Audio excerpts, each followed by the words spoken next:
Hey VanLifers, Videobob. We did the first video all about this 2010 Horton ambulance. It's an International 4300 Durastar front end. You can go back and watch the video all about the ambulance. So the whole idea is we're going to be turning this into a camper and hauler to haul our trailer, and that we can sleep in it when we go on these trips. It's a chilly cold day here in December in Las Vegas. It does get cold here. It's my first year living here, and super hot summer and a little bit of a chilly winter. It actually rained yesterday, so that's pretty crazy. And that's kind of, you know, taking us into some of the things we're going to be doing with this rig, because I don't have to, I'm going to concentrate on not just the extreme heat, but also cold. And you'll see a lot of videos out there, van life, of diesel heaters, electric heaters, propane heaters, butane, using solar and all these different things. So we're going to explore a lot of that, and we're going to start converting this thing into a camper. So the things that you need to have in order to be a qualified RV is obviously a sink with running water. And we want to have a toilet in there, and we're going to have a bed, because the entire purpose of this vehicle is that I got a place to sleep, I got a place to poop, and I got a place to wash my hands and make something to eat. So we'll be adding a refrigerator, a microwave, and all these other things. So let's get to it. We've already been working on it for the last couple of days, and I was thinking, why aren't I filming this? So we're going to be making a whole new series for this. I'll make a separate playlist just for this, for my van lifers, because there's a lot of people that maybe, for my regular viewers, I have, over 100,000 subscribers that's watching us, and we do custom movie cars and reviews, and we talk about all kinds of things. This is going to be a whole different offshoot. So this is going to be just for you guys, the van lifers. All right, this big ass trailer over here is a 32-foot car hauler. I'm going to be pulling that with this. I normally pull that with my Ford Excursion, which has the 7.3 liter turbo diesel. Now this is an International 4300 Durastar. It can tow like 60,000 pounds. So I'm not worried about the truck being able to pull this. But there's no hitch on this thing. Now the frame of the truck, ends way back here. They scabbed onto it to put this little bumper assembly on here. So we're gonna have to do a little work we may have to remove this bumper, but I need to get some custom welding done in order to put on a hitch. I want to put a 20,000 pound hitch on here, because I'm typically hauling as much as 10,000 pounds in this thing. And that's going to be the whole point of this, so that when I travel back and forth from Las Vegas to Dallas, where I have my car shop, I'll be able to sleep in between there without having to get a hotel. That was the plan, right? Because I've used other vehicles and I need something strong enough to tow. And that's probably why you're watching this video, because you too have discovered that RVs are crap and you want to do some stealth camping. So a lot of people will use Sprinter vans. They'll use Ford E350s. They'll use the Nissans. They'll use box trucks. But RVs have a stigma. The stigma is, first of all, they're pieces of crap. They fall apart. They're made out of balsa wood. They leak. They have all kinds of problems. They don't have a lot of power. And they're just crap. And by the way, if you park an RV somewhere, people know it's an RV, and then they want to run you off. If somebody sees an ambulance, they're not going to try to run it off, usually, especially if it's running with like the lights on, okay? And that's probably why you two have chosen what I'm trying to do, is to build a stealth camper out of an ambulance. This storage compartment here, I think, is going to be the perfect bathroom. It's exactly the right size. I've tried putting a stool in here. You can sit without your knees hitting the wall. It's a little bit of a tight squeeze, but I want to be able to put a bathroom in without having a toilet out in the open. And I'm going to build a custom door on the other side of here. So also, this floor is slightly lower than the floor inside, which is about here, which is perfect, because I've ordered a custom black tank that is shallow, and it's going to fit right in here. And then we're going to put a subfloor on top of it. We're going to have the tank vent forward out this way towards the back wheels, and then the valve, it's going to turn down and point straight down, so you'll be able to access the drain right here. Now on this side, when I show you the inside, is where the bed and bench will be, and that lifts up, and underneath here will be the tank. And I want to put the fresh water tank here because it'll be close to the toilet where it can feed, where in this little cavity will be the pump and some of the other piping. But I'll be able to put a filler here, which I think I might have had right here. Let me see. Here we go. So I bought this little fresh water filler. So the plan is to put the tank sitting in this area, and then somewhere around here, I will go right through the wall, put this fresh filler in, and I'll be able to fill my fresh water right here on the same side where I'm doing the rest of my fluids. And I won't have to get up underneath the bed, and that'll be the access to the fresh water. Also on the other side of there will be this little rinky-dink pump. I bought this off of eBay, and I was expecting a full-size RV pump, and this little bitty thing showed up. That's what happens when you buy cheap. But this thing actually puts out quite a bit of water. I'm gonna try this thing out, and I think it might work. All I've gotta do is supply a little hand washing sink and supply the toilet with a little bit of water. And I think it's gonna work fine. I don't need a lot of water. I'm not gonna be, washing clothes, washing dishes, taking showers. We're not gonna do showers in this thing because I'm not gonna stay in it more than maybe a night. It'll be fine. Lots of storage and access on this side. I don't know what I'm gonna do with this thing. This is about the size of, it's a pretty big thing. I mean, you can get up in there and stand in there. I'm probably just gonna put some shelves or something. I haven't decided what I'm gonna do with this. And there's actually access through here. See, this is normally where the oxygen tanks would go. They could reach through a little porthole there and turn the oxygen on and off. And I considered possibly putting propane in here, because with propane, I can have propane powered hot water heater, which we're gonna talk about here shortly, or a propane stove, and other things like a propane refrigerator. But I don't think I'm really gonna need any of those things. I'll tell you why, because the way I'm gonna use this, when it's here, I'll just plug this whole unit in. When I get where I'm going, I'm gonna plug it in. And in between there, it's just gonna be running. So I don't think I'm gonna need a generator. I'm gonna be basically having the engine running the entire time. Now inside of this bay was electrical and other things. There was a shroud here that I took off. Here is their vacuum pump that's used for the medevac system. Then this is just a little breaker system, and there was the standard Vanner 1050 watt inverter charger. Almost every single ambulance that I've seen, at least of this era, had a 1000 watt Vanner inverter system. They're really expensive, they're pure sine wave, but they only put out 1000 watts. Now this one was taken out, but I have a 3000 watt Duracell that's at my shop that I bought, and it's been sitting in a box for a while. Saw great reviews of this thing. I think they sold it through Pep Boys and a few other places. You can get it online. The Duracell slapped their name on it, but it's a 3000 watt modified sine wave, and I think it's gonna work just great. And I'm gonna mount it. I'm probably gonna have to put it on this back wall because it's much bigger. I don't know if it'll fit right here. It might, but 3000 watts is gonna give me enough power to run anything I want. So if I wanna run like an electric heater that's 1500 watts, I still have a surplus of power. I'll easily be able to run a full-size microwave. Refrigerator only uses a couple hundred watts. So I'm gonna have an excess of power.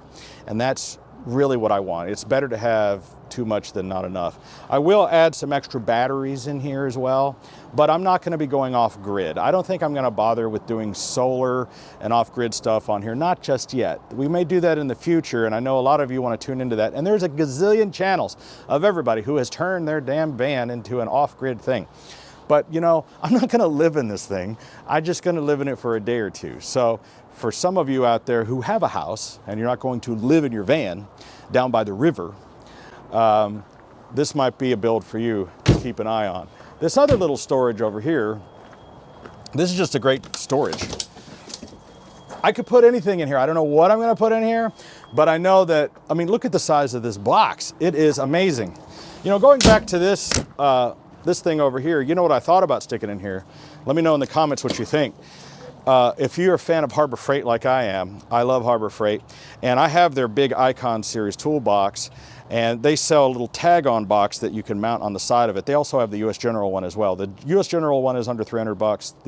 The Icon one is over 1,000 bucks because it's really good quality. But it's a little small, like chest of drawers, and I thought that would be great to fit in here as a toolbox. I just don't know if I'm gonna really need that many tools to go with me. You never know what you're gonna need, but what a great thing, right? I could mount that right in here and have a chest of drawers toolbox that's mounted with quality stuff, and I could put all kinds of things in there. One of the great things about one of these newer style, like this Horton, being a 2010, has a central locking system. Now I can individually with a key lock every one of these locks, but from inside I can hit the lock and all of these cabinets automatically lock and unlock, which is the greatest thing ever, which is why I decided to go with this particular box. You know, if you're a fan of my channel and if you watch my other videos, I did a video where right before this one, I bought a 1999 wheeled coach van Cutaway, which was a Type 3, much smaller unit, but it was older. It was 20 years older. Great ambulance, right? And great for the price. However, it didn't have the extra things that this one does. This has the airbag kneeling up and down, has the central locking system, and it has this huge truck front. Crazy enough, this thing doesn't have backup cameras. Being a 2010, you would have thought it did. I found this system, which I could put a link to in the video description if I can find it, but this one in particular is really cool. This is a 4-camera system where you can just hit 1, 2, 3, and 4 and switch between the 4 cameras. Why 4? I'll tell you, I'm gonna have one mounted up high in the back that's gonna shine down on the whole area so that when I'm backing up, I can see behind me.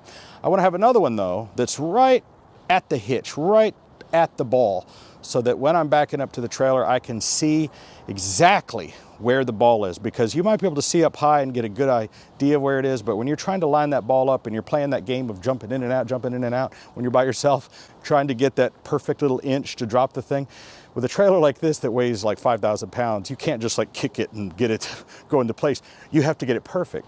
I'm also gonna put a camera right on the very front down here so that when I'm pulling up, parking to something, if I'm trying to get extra close and I want to squeeze in every inch, or maybe I'm going to go over, drive over something, I want to be able to see what's ahead of me where I can't see over the front of the cab. And then the other 4th camera I'm going to mount on the other side of the, like maybe on the fender or something, that way to get my blind spot and also this area when I'm pulling up next to a curb, or if somebody's driving next to me and I can't see them in the mirror for some reason, I'll be able to have all 4 of those cameras here on screen, or I can quickly just choose the one that I want. So that's going to be kind of a wiring nightmare, because I'm going to have to run wires under the vehicle, over the side, in the front, everywhere. But this is something that we're going to do on one of our next videos. Nice wide entrance on this thing. However, it's a bit of a high jump. I mean, even for me, I'm like 6'2" almost.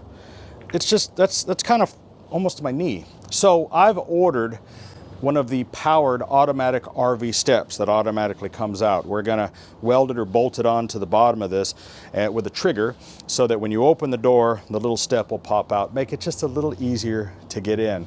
I may add on like another handrail right here, but this is the handrail designed to use to get in. But you know, it's not that far, but it's just a little bit of a jump. And listen, I'm 47 now, had some motorcycle wrecks. This knee's a little crunchy. I don't like leaping down there. So I want to put myself on a nice little step. So if that's something that you're interested in, make sure to subscribe, because we're going to be doing that on a video. I'm just waiting for it to arrive. All right, let's go on inside this thing and check it out. When you start ripping these things apart, you realize what makes an ambulance so much greater than an RV or a box truck. You know, I have a Sprinter. I have a Sprinter dually 3500 high top, but it's just a tin can. I mean, the amount of work you'd have to go through to try to insulate that thing and build it up the way an ambulance is. Look at these aluminum beams. Look at the construction of this thing. We showed in the previous video how you can roll this thing like dice and it doesn't do anything to it. And it's because of the cage. Look how close together these beams are. They're all welded together. Look at this insulation. And they use an insulation that's designed that it won't mold, it won't corrode, won't rust. So none of this is ever going to rust or mold or corrode. It's antimicrobial. It resists water buildup. You know, they epoxy coat it to protect it. It's all pre-wired with electrical. I mean, we have AC electrical wires that run through here, plus 12-volt wires that also ground. One of the reasons we took this out was the seat belts were bolted in a way that we had, in order to remove them, we had to pull this wall out. And also I wanted to move this electrical outlet, which was down here. And I wanted to move it because this is where the bed is going to be. And I realized, well, it comes this way. I don't even need to fish it through. I can just put the plug right here. And I can put a little shelf here, and this will be a place I can put my phone and plug in, you know, because this is where the bed is going to be. Now this is 75 inches, so I can stretch out on this all the way, and like I said, I'm a full-size guy. I mean, I'm almost hitting the ceiling. So what we've done is, I'm going to show you in just a minute, we've taken out the bench seat and we've made an extended piece of wood, and I ordered a custom 30-inch mattress. I'm going to show you in just a second. Now, underneath here was just a storage area. The wheel well is directly above here. So in this particular area, as I mentioned before, this is where my fresh water tank is going to be. I custom ordered, well, that wasn't custom, I just searched through all the different water tanks that were available till I found one that just happened to be this exact size. And it's literally almost the exact size to fit in here, except for a little bit of space for the water inlets and outlets. So there's going to be a fresh water tank that's going to sit on top of this wheel well, and then my fresh water infill will be on the other side of that wall and go right in. Then down in this little cavity area is where I'll put maybe the pump, and any other piping, some shut-off valves and things like that, so if there's a problem. And that will feed directly into, right here where the toilet will be, into the bathroom. Now, I'm either going to try to figure out how to run a hose, like a PEX line, all the way up and over the ceiling and back down to where the sink is going to be over here, where I'll show you just a second. Or I'll have to run it under the vehicle. The problem with running it under the vehicle is, if I stop it somewhere like Flagstaff and it's in the wintertime and it's 16 degrees, that pipe's going to freeze. And I won't be able to get any water, and that's going to suck. So I got to figure out the best way to do it. The best way to do it, I mean, obviously, but I would have to, you know, drill through these massive beams, run a hose up. I don't know how I'm going to do it. Okay, this little area here is where I want to put the sink, which kind of sucks because all my water is going to be over there, but there's really just not a place to put the sink, really. I mean, at least not a convenient place, because, you know, I can't mount it on this wall or whatever, because I'm going to cut this wall out and make a door. So this was a sink that I custom ordered. I say custom, I just searched until I found the right size sink. But this is a cool little basin, and what you'll notice is it's an above the counter. And the reason for that was there just wasn't going to be enough room to have this sink down, but I do have access with the way this is designed, and I may cut myself another lid here so that I don't have this clear lid to cover up where the piping will go. So this is a Corian countertop. I'm going to drill a hole right there, and then I'm just going to glue this thing down, and then the fixtures will kind of hold it into place as well, and I'll caulk it, and it just sits right there perfectly. I want to say that IKEA has the greatest faucets. If you don't shop at IKEA, this cool little faucet was only like 50 bucks. I've been getting a lot of my faucets from there. They're high quality. It's brushed stainless steel. And this is going to work perfectly here, right? Nice little gooseneck situation. And this will give me the water. Okay. Another great thing from IKEA that they sell is these little brushes with this little suction cup, so you can just like, it's great. Okay, now here's the next thing we're going to do. Check this out. For hot water, my plan was to use this. Now this is a really vintage, new old stock InSinkerator. They don't look like this anymore. This thing's easily 20, 30 years old, but I got it on eBay for like 60 bucks. But these are made to put under your countertop so that you can get instant hot water for making a cup of soup or a cup of coffee. So what I'm going to do is I'm going to mount this on the other side with some valves so that it'll give me just enough hot water to wash my hands or clean a plate, something like that. But this has to be upright, and I'm going to put it in that cabinet on the other side. So what's going to happen is, rather than having a P-trap, this is going to go down, make a right angle. It's going to go into this cabinet, and we'll figure out the draining. We're going to probably have that go under the vehicle to the black tank over there, but we're going to have to feed a freshwater line from that pump and from the fresh tank under the vehicle, I guess, up into the backside of this cabinet where that storage is, where I'll have this hot water, and it will feed this. It's a very low pressure system, so the water's just going to trickle out. It's not going to goosh out like it does in your sink at home. But if I can just get some warm water, like right now today, it's probably 40 degrees outside. It's pretty chilly. And washing your hands, it would be cold. You know, you wake up, you want to wash your hands, whatever, you want to wash a plate. It's really hard to wash cheese off a fork with cold water. But with piping hot water, plus, by the way, you can adjust the temperature on this thing. It's made to put out boiling water. I'm going to turn it down so it just puts out not as a hot of water. And you know, it was the cheapest solution I could find because all the other water heaters basically depend on either having a propane system where you have to wait for it to kind of heat up as an instant hot, or a lot of the electrical instant hot ones that go into your house, those are like 3,000 watts. This thing is only 700 watts, right? So, and it only has to heat up a cup of water. All I need is a cup of boiling hot water to mix with my ice cold water, and it'll give me warm water that I can wash my hands, and it'll be perfectly fine. It's just me in here. That's all I got to do. All right, this little area here is a jump seat. We talked about this. This is where a technician would sit and maybe work on a patient, whatever. This is where I'm going to put my refrigerator and the microwave. The refrigerator is just going to sit here. We're going to use a couple of angle brackets to clamp it down, and then I'm going to put the microwave up on top of it, and I'm just going to leave these padded areas here. There's actually a side restraint airbag curtain that comes out right here. I'm going to leave that there. If I ever get in a wreck, it'll save my microwave. So we're going to mount the thing here. The fridge is going to stick out just a little bit, but the feet will still be planted, so it'll be fine. It's just a regular fridge I got from Home Depot, a little mini fridge, 150 bucks. They only use a couple hundred watts. It's not going to use much power. What I'm going to do though, is since all the electrical is going to be under this countertop in that cabinet, I'm going to drill right through the wall, and I'm going to put a outlet right down here, and I'll be able to plug in the fridge and the microwave right there, and I'll have full power coming off of the inverter to right here, and hopefully the original controls for that inverter will work with the old VANLIFE system. If it doesn't, I'll have to drill another hole and put the toggle switch to operate the power on for the inverter, but I think it's going to work.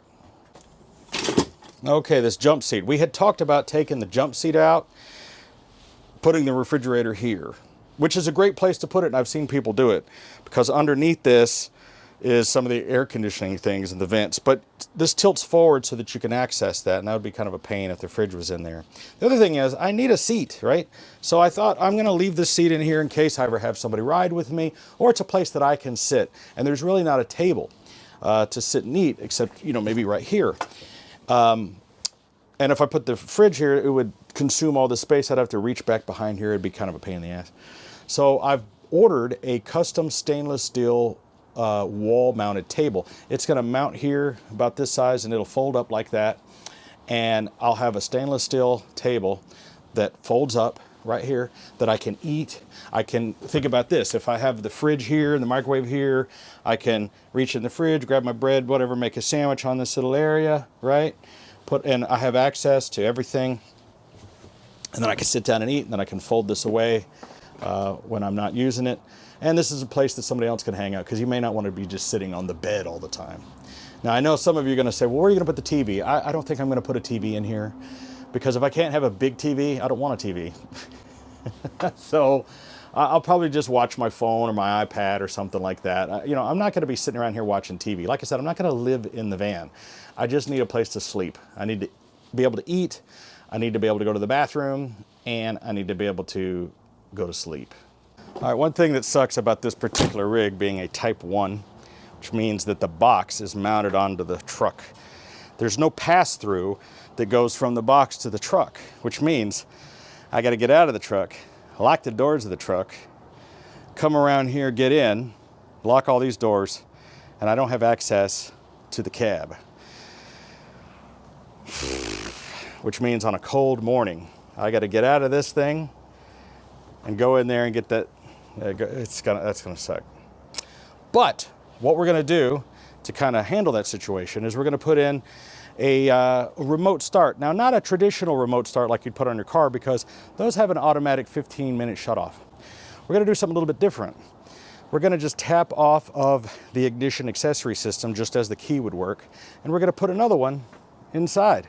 So it'll be kind of hidden in there, and you'll be able to go in, turn on the accessory, ignition, press a button, and start the vehicle. So if I decide it's getting too hot or it's the weather's neutral, I can turn the vehicle off, get in there, but then maybe in the middle of the night I wake up and I need to start it or whatever, I can do it from inside the truck. We thought of everything. We're inside one of my unfinished workshops right here. This is part of the warehouse at my new property. We're gonna epoxy this floor. We're gonna put a garage door right here. A lot of things are happening here, but right now it makes a good workshop because it's got a heater in it and it's nicely air conditioned and heated. This silver piece of wood is what I'm going to use to hold the bed. So this is the custom 30-inch. It's 30 inches wide, 75 inches long, and 10 inches thick. It was about $400 for this, but this is a firm foam and gel mattress like the one I sleep on in my house. I didn't want to compromise that. So I really needed to have a really good mattress so I can get a good night's sleep, especially if I'm going to be in a truck that's running, vibrating. I wanted more than just 6 inches of bedroll. So in order to extend that out from where this little bench was, you can see where the bench was, right? So we had to extend it out a little bit. I went and bought some fine plywood. Plywood is like $100 a sheet right now. So this plywood is, I forget what kind it was. It was expensive. We cut it to size. I used my new Milwaukee router system, and I just did a video about Milwaukee lights. And I gotta say, this right here is an awesome system because this is a cordless Milwaukee router with a cordless Milwaukee vacuum. You hook this up together, no mess, right? You can router this thing out and doesn't make a mess. What an amazing system that is. If you don't have that, you need to get that. So, but we routed the edges because I didn't want there to be any sharp corners, you know. You're coming in late at night, you got your, you know, shoes and pants off. You certainly don't want to be scraping your leg, climbing out of bed on a sharp thing, getting a splinter in your thigh. That would suck. So we routed it. Now the paint's still wet, so I can't really show you, but basically we just cut this piece of plywood, 3/4 plywood decking. And then I had to put a ledge on there to keep the mattress from sliding off, because otherwise you'd turn and the mattress would go flying off. So I put a ledge, but I didn't want it to go all the way up because when you sit, this thing's going to compress and then your leg will be hitting it. So I only wanted to go up a few inches like that, just enough to hold it in so that when you sit on the edge, you're not sitting on the piece of wood. We're also going to add some dowels here. It's around here somewhere. We got a 2-inch wooden dowel. We're going to put 3 legs on there. And this will have the hinge on it just like the bench did, right? So the hinge is back there. It's a big piano hinge. That hinge will allow you to lift this whole thing up and you'll be able to access that freshwater tank and all the other things that I'm going to put under there when and if you need to get under there. I decided to paint it silver instead of gray or natural wood because I wanted to keep the industrial look of the ambulance. You know, everything in there is either stainless steel or it's black rubber or it's the gray material like that. And I like that industrial look. My 1990 Prevost bus that I have that I've done on videos on this channel, you can also check out Videobob's RV and Bus channel, you know, has that same color material in there. And, you know, not judging or anything, but I see a lot of people do van life and they put in this, they make the thing look like a log cabin. It's got like wood floors and wood walls and wood plank ceiling. I don't get the wood cabin inside a van thing. I prefer this cool industrial look. So I went with some just Rust-Oleum, got a can of oil-based silver. It's gonna give it a little bit different look. And when you just glance at it, you may not even notice that it's wood. I just think it's gonna look good. So we're waiting for this to dry. We're gonna put the hinge on it, put that in there and put the mattress in.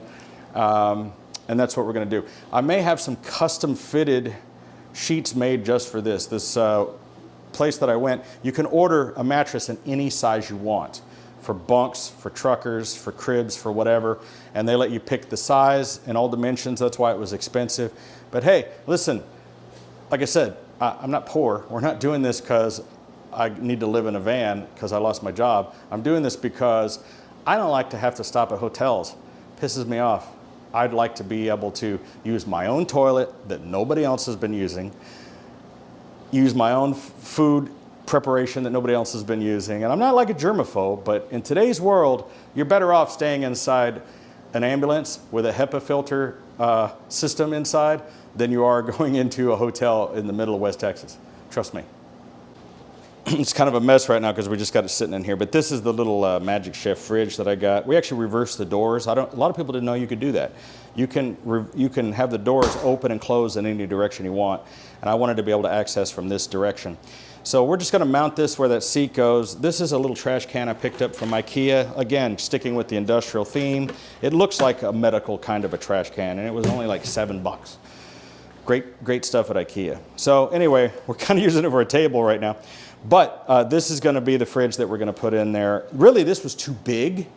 I really didn't want one that was this big, and I know a lot of people use the coolers with the top lid and everything, but I don't think that those are that great of value depending, well, it depends on what you're using it for, but those things are like 600 bucks for this little small cooler. This thing was 150 bucks at Home Depot. And the reason I wanted this particular one is I wanted to have a separate freezer section because I'm mostly going to have frozen food in there. You want to have Hot Pockets, TV dinners, and those other little mini fridges with the little cutout thing, those things don't keep anything frozen. I want to be able to keep my food frozen in there and make myself a nice little TV dinner, keep some sodas in there. Like I said, you know, have yourself a spaghetti and meatballs or a Hot Pocket, put it in the microwave, cup of soup, whatever. I only need to make it a day, and then I'll be back at my shop. In between filming shots, this got delivered by FedEx. This is the black tank that I ordered, and it's black. That's actually a little smaller than I thought it was going to be because I was looking at how it fits in here, and it does fit in here. And there's tons and tons of room left over. But what I couldn't tell from the photos is that it's designed to be slanted like that. And my original plan was to mount it under the box. And I think I'm going to go ahead and do that anyway because I really didn't want it inside the vehicle at all. Even though when we cut this hole to put the toilet in, or I don't know if I'm even going to have to cut the hole, maybe not, but just depends on how we do it. Now, in my Prevost bus that I have a marine style macerator toilet, which means it basically has a garbage disposal built into it and it's electrically flushed. So when you press the button, it opens up a valve that dumps water, and then a little impeller grinds up your stuff, turns it into an instant soup, which is much better than the way most RVs just dump your stuff in one piece right in there. And then literally there's just a turd in this box. But using the macerator, it turns it into a nice liquid soup. But it does make it easier for disposing of it. And once you put the chemicals in there, really it's just a, you know, it's depending on the color of the chemical, green or purple, just turns it into a soup, depending on how much water you put in there. And so that when you go to dump it, it dumps a lot easier and you don't have bits of toilet paper and solid matter and things like that. So I may put in the electrically flushing macerator toilet. The problem is they're like pretty expensive. They're about 10 times more than the regular, you know, you buy like a regular toilet for 100 bucks, 200 bucks. Macerator toilet's gonna be $1,000, you know? But I'm not doing the budget baller version, you know, I want to do everything really awesome on this. I want it to be Rolls Royce. So we're probably gonna have to mount this thing up under there, which means I'm gonna have to probably tack weld some C-channel or something so that this will slide under there, and then we'll put a pin to hold it in place or something. We'll figure it out. So this is my old steering wheel. One of the parts I got for free with this truck was a brand new leather wrapped steering wheel. And even though this steering wheel was probably just fine, all the letters were rubbed off and everything. And since I had a free steering wheel, look at that thing, it's beautiful. Brand new steering wheel. Got Mike, the mechanic, he was big in the 80s. I'm sure. Am I the first one to give you that joke? We'll let our older... First one to give a joke about what? Mike and the Mechanics. Oh. Yeah, Mechanic Mike. Anyway, so got this extra steering wheel. Somebody might want that. It's still good. Because actually these modules can be replaced separately. So you could still use the steering wheel and just change that module. There's nothing wrong with the module, it's just the, you know, words are written on, are off of it. Wow, that's I don't know how much that steering wheel's worth, but I got it free with the truck and we installed it really quickly. Or by we, I mean Mike installed it really quickly. Mike just had a really good idea. He told me this floor is just a thin layer of aluminum. Being aluminum, it'd be difficult to weld. I mean, we could weld aluminum, but aluminum is much harder to weld. So if we were to put some C-channel in there, we'd have to rivet it in there and everything. But he had a great idea. He said, you know, this thing has a lip on it. All we'd have to really do is just cut a hole here, since that box is totally empty, there's nothing under there. And then this would just drop into place, into that hole. And it would just sit down in there almost flush. It'd only be raised a little bit. And I could still put the raised floor in there, and that'll give me space in there just for whatever I want to put in there. I could put additional storage or whatever, because I'll still be able to access this from the outside, which, as I talked about in my previous video, it'd be pretty embarrassing if you were in here going to the bathroom and somebody opened the door. excuse me, somebody's in here. So I'll probably kind of disable this door. I might even put like a permanent latch on it or something that locks. So, but no, you know, nobody's gonna walk by and just open this door while you're in there. Like, hello, anybody in there? All right, I figure that's a good enough introduction for today, just to kind of get your beaks wet, get your appetite going for what we're going to be doing. Sorry if you thought this was sort of a, I don't know, a boring video with a bunch of what we're going to do stuff, but just make sure to subscribe and get onto this playlist so that you can watch the progress. We're going to be doing a lot of stuff to this thing over the coming months, and I'm interested to hear your experience, some of your comments down in the comment section below. Tell me about maybe how you've run water, how you've done heat, air conditioning, and all those other things. Post link to other videos. I've been watching these videos for the last couple of weeks, trying to learn about all these things. I started off my career in custom fabrication, building mobile production video vans. Used to build, like, you know, news vans for news organizations. And that's what I started doing over 20 years ago. Then we started doing custom cars. So this is sort of in my wheelhouse. This is something I've done before, not necessarily doing campers. Normally we're doing electronics, but in the end, it's all the same. And I think this is gonna be one of the coolest stealth camper vans, van lifes out there. You're gonna wanna stay tuned. Hey, well, thanks for watching on Videobob.